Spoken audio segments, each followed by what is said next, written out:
Next we have another set of definitions.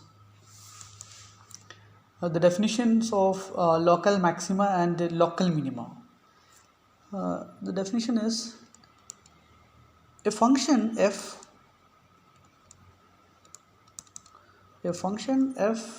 has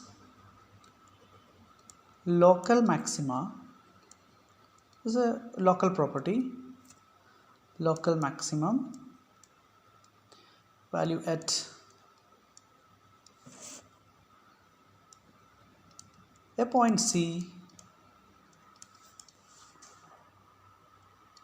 within its domain D, within its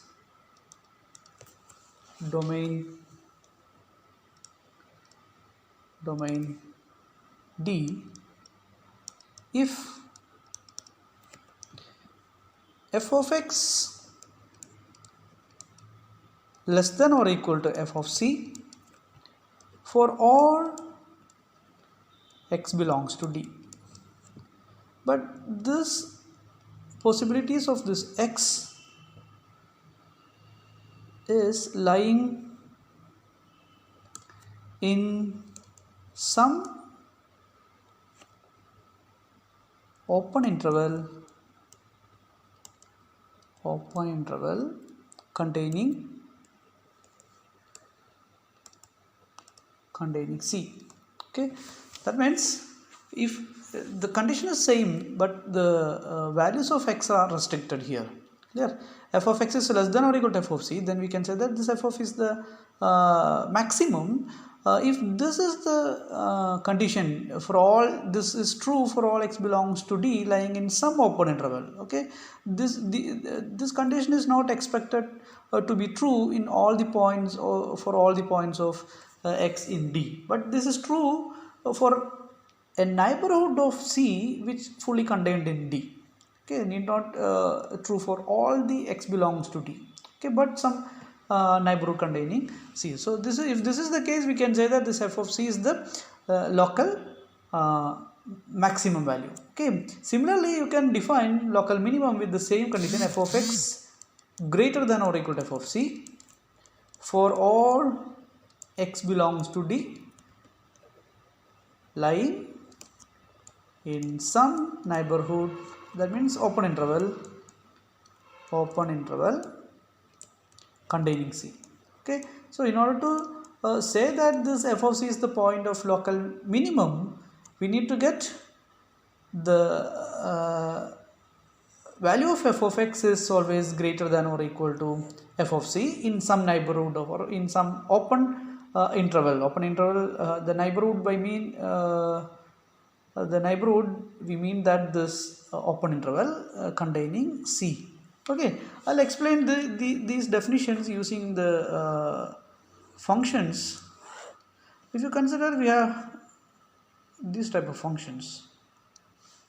Okay, if you consider these functions, this is a and this is b, some real numbers. So this defines an interval, say d is equal to closed interval ab, and this is the graph of f of x. Okay, so if you consider this point, say C or C1 and this point,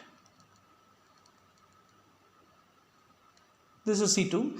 When you consider C1, you cannot say that this f of x is always less than or equal to f of C1 for all x belongs to D.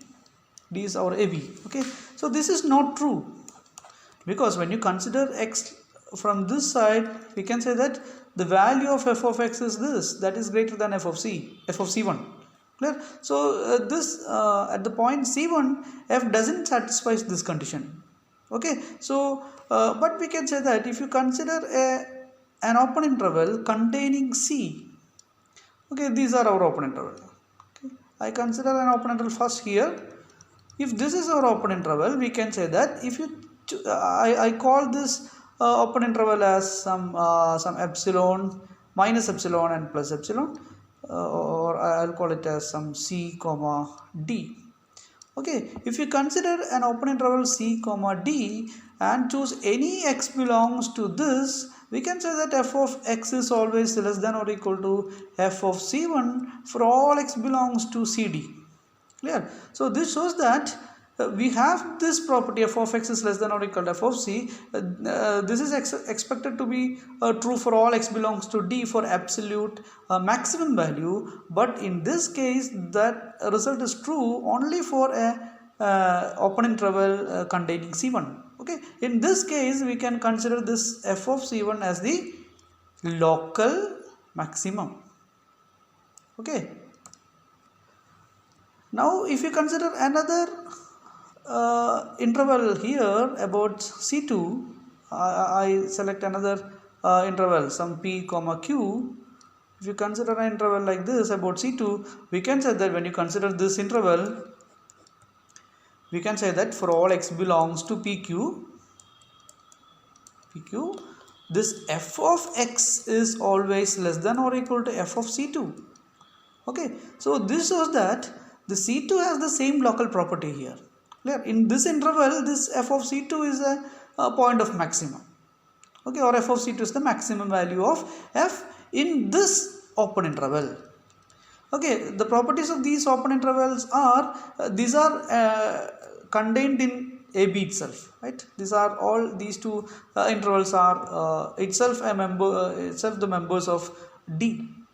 Clear? So since this is true, we can say that this f of c2 is also a local maximum. Okay, so for a function f, the local maximum need not be unique. There can be more than one points at which this f attains its local maximum. Okay, so this value is a local maximum for this function, and this value means the value of function at this point. Similarly, the value of function at these points. So this is our f of c1 and this is our f of c2.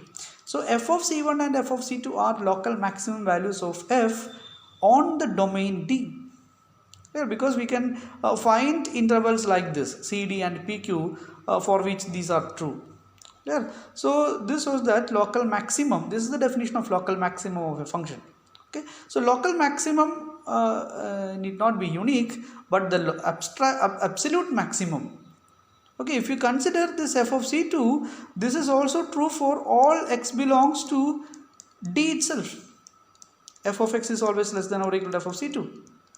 Okay, so this f of c2 has this inequality can be extended throughout all the points of D itself. Okay, but in this case we cannot extend to this inequality for all the values of x, or the values x of D.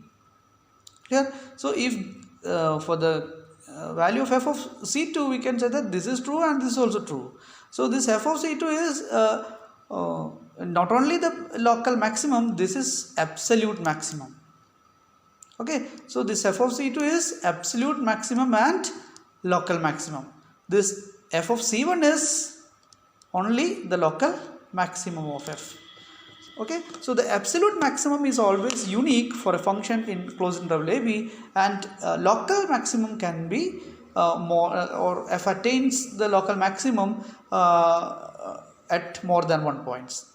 Okay, so this is the definition of local maximum and local minimum value of a function in the domain D.